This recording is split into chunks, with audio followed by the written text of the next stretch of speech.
చెప్పుకుందాం. చాలా ఉదాహరణలు ఉన్నాయి. భగవంతుడు తన భక్తులకు దాసుడే అనడానికి చాలా ఉదాహరణలు ఉన్నాయి. శ్రీ వెంకటేశ్వరుడు అన్నయమ్మయ్య భక్తికి దాసుడై సకుటుంబంగా అంటే లక్ష్మీదేవి భూదేవితో సహా అన్నమయ్య వివాహానికి తరలి వెళ్ళి అన్నమయ్య పల్లకిని తన భుజాల మీద మోసాడు కదా, ఇది ఒక ఉదాహరణ. అలాగే పాహి పాహి ఇతర పరం పెరుంగా, పాహి పాహి పరమాత్మ ఇతరములేమి ఎరుంగను అని గజేంద్రుడు ప్రార్థిస్తే అలా వైకుంఠపురములో ఆ మూల సౌధములో ఉన్న పరమాత్మ పరిగెత్తి వచ్చాడు. మరి ఎలా పరిగెత్తి వచ్చాడు? సిరిగికి చెప్పడు, అంటే లక్ష్మీదేవికి చెప్పడు. శంఖ చక్ర యుగములు చేదోయి సంధింపడు, శంఖ చక్రాలు కూడా ధరించడు. అలా ఆగ మేఘాల మీద పరుగున పరిగెత్తి ఎవరి కోసం వస్తాడండి? ఆయన దీన జన బాంధవుడు, భక్త సులభుడు, భక్తులను ఎల్లవెల్ల కంటికి రెప్పలా చూసుకునేవాడు. త్రికరణ శుద్ధిగా భక్తితో ప్రార్థిస్తే భక్తికి భగవంతుడు దాసానుదాసుడు.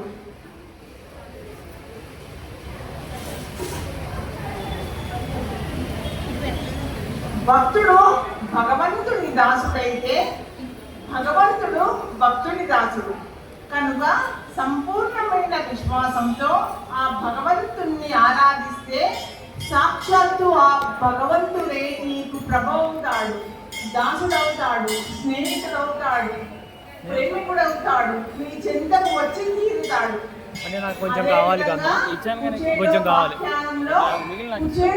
పరమ ప్రీతితో ఎంతో భక్తితో తెచ్చిన అటుకులకు పరవశించిపోయాడు. పరవశించిపోయి అష్టైశ్వర్యములను ప్రసాదించాడు కుచేరుడికి. కురు మహాసభలో అన్నా నీవే దిక్కు అని ద్రౌపది తన రెండు చేతులు పైకెత్తి ప్రార్థించగానే శ్రీకృష్ణ పరమాత్మ తామర తంపరగా కుప్పలు కుప్పలుగా వస్త్రాలను ప్రసాదించాడు. శ్రీ త్యాగయ్య భక్తికి పరవశుడైపోయాడు.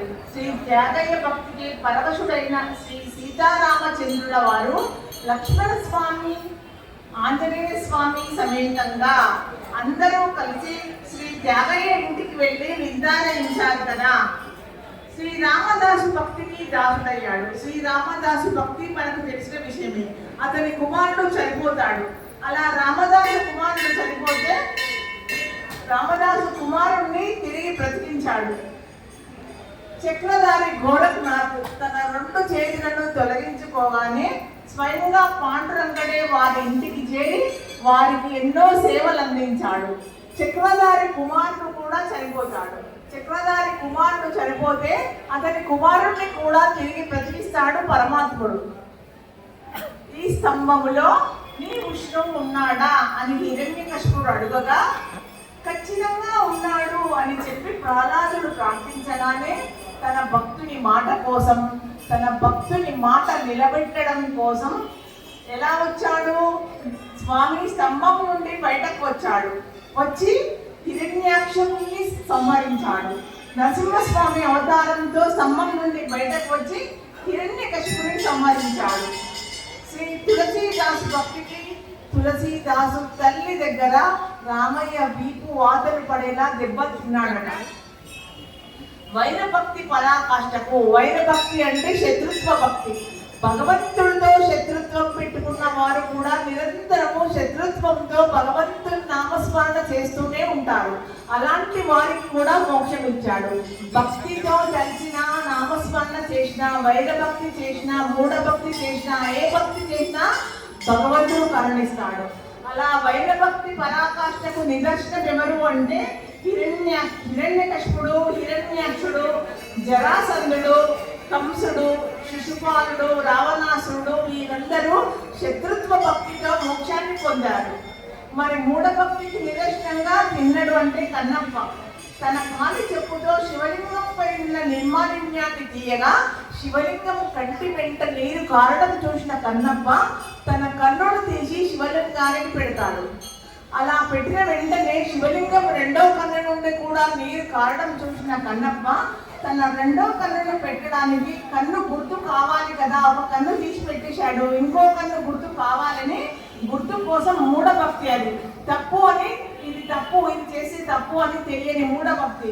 కన్ను గుర్తు కోసం తన కాలి బొడత వేలును ఉంచి తన రెండో కన్నును తన శరీరం నుండి పెగిలించి పెట్టగానే మోక్షాన్ని ప్రసాదించాడు.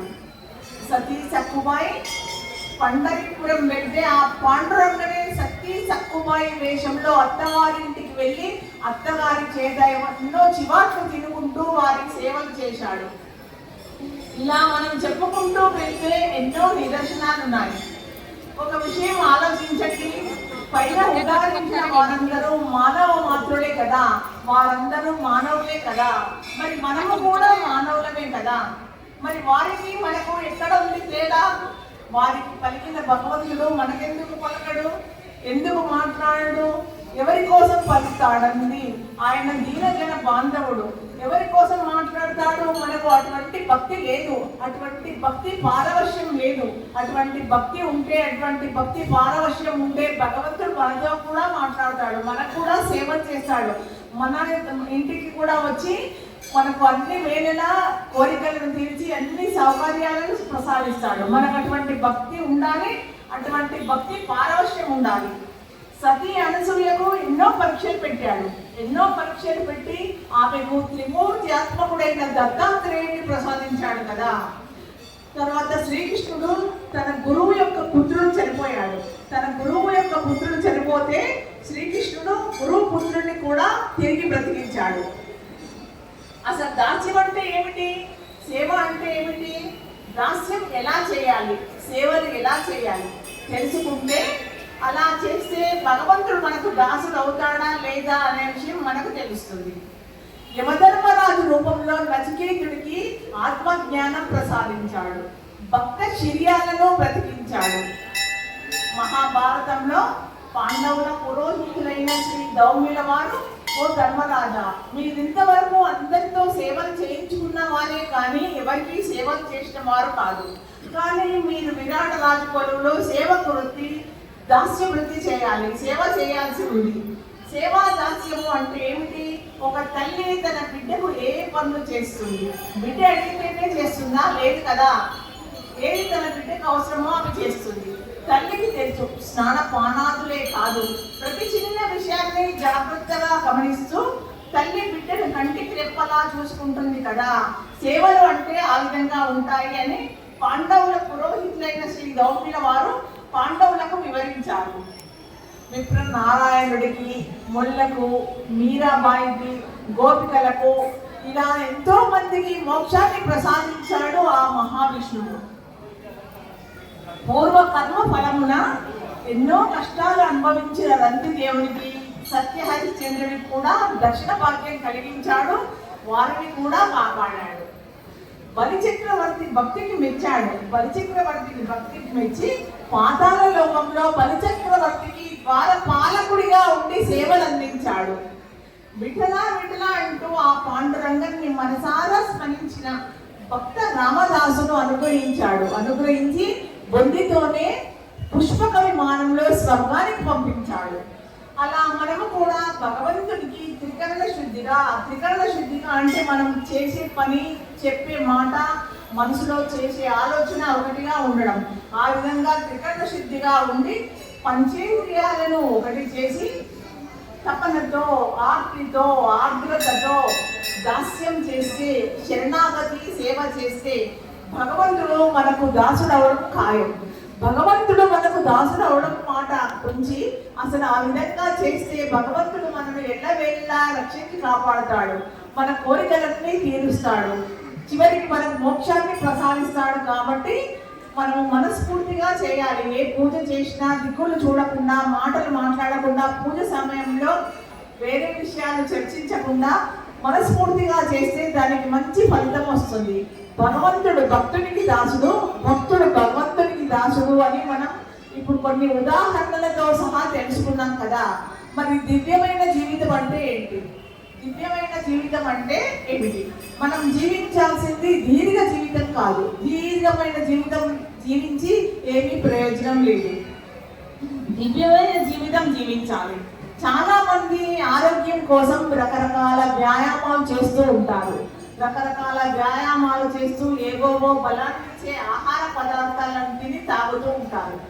ఇలా ఎవరు ఏమి చేసినా ఆరోగ్యంతో దీర్ఘమైన జీవితం గడుపుతామనే తప్ప వాళ్ళు కోరుకునే ఆ దీర్ఘమైన జీవితము, ఆ దీర్ఘమైన ఆరోగ్యము దేనికోసము అనేది వారికే తెలియదు. దీర్ఘ జీవితం ఉంటుంది, దీర్ఘంగా బ్రతుకుతాము, కానీ దేనికోసం బ్రతుకుతున్నాము, జీవితాన్ని ఎంత సఫలం చేసుకుంటున్నాము, మరి యోగాసనాలు చేస్తున్నాం, మంచి ఆహారం తింటున్నాం, ఎక్కువ ఏళ్ళు బ్రతకాలని ప్రయత్నం చేస్తున్నాము. మరి ఆ ప్రయత్నం దేనికోసము? ఒక మంచి పని చేయడం కోసము, జన్మను సార్థకం చేసుకోవడం కోసము అని తెలుసుకోవాలి. అది వారికే తెలియదు. దీర్ఘాయుష్తో ఆరోగ్యంగా బ్రతకాలనుకునేవారు మానవత్వంతో నిరంతరం సత్కార్యాలు చేస్తూ తోటి వారికి చేతనైనంత సహాయ సహకారాలు అందిస్తూ ఈ జీవితాన్ని పరోపకారం కోసం గడిపితే ఆ జీవితానికి ఒక అర్థం ఉంటుంది, పరమార్థం ఉంటుంది. మనం ఆరోగ్యంగా ఎన్నేళ్ళు బ్రతికాము అన్నది కాదు కావాల్సింది, ఉన్నన్నాళ్ళు 10 మందికి ఆదర్శంగా బ్రతికామా లేదా అన్నది కావాలి. లేకపోతే మనతో పాటు ఆకులు అలములు తింటూ దీర్ఘ జీవితం గడిపే జంతువులకి మనకి పెద్ద తేడా లేనట్టే లెక్క. అందుకే మనం ఆరోగ్యం కాపాడుకునేది భోగవంతమైన దీర్ఘ జీవితం గడపడం కోసం కాదు, ఆదర్శవంతమైన ఒక దివ్యమైన జీవితం గడపడం కోసమని అర్థం చేసుకోవాలి. బ్రతకడం కోసమే తినాలి, కానీ తినడం కోసమే బ్రతకూడదు. 100లో ఒకరిగా జీవించకుండా 100లో ఒకరిగా జీవించాలి. అలా జీవిస్తూ మనకంటూ ఏదో ఒక రంగంలో ప్రత్యేకతను సాధించుకోవాలి, మనకంటూ ఒక పేరు ప్రతిష్టలు తెచ్చుకోవాలి. దీర్ఘ జీవితం కోసం ప్రయత్నం చేయండి, కానీ ఆ దీర్ఘ జీవితం ఎందుకో పనికిరాని జీవితంలా ఉండకూడదు. దివ్యమైన జీవితంలా నలుగురు మెచ్చేలా జీవించి భగవన్నామ స్మరణ చేస్తూ చేతనైనంత సహాయ సహకారాలు అందరికీ అందిస్తూ మోక్షం కోసం ప్రయత్నం చేయాలి. మానవ జన్మ 84 లక్షల జన్మల తర్వాత వచ్చే అతి ఉత్కృష్టమైన మానవ జన్మను వ్యర్థం చేసుకోకుండా సఫలం చేసుకోవాలి. అలా సఫలం చేసుకొని దివ్యమైన జీవితంలో నలుగురు మెచ్చేలా జీవించాలి అని మనమందరము ఆలోచించుకొని ఆ విధంగా నడుచుకోవాలి. జై శ్రీరామ్. జై శ్రీరామ్.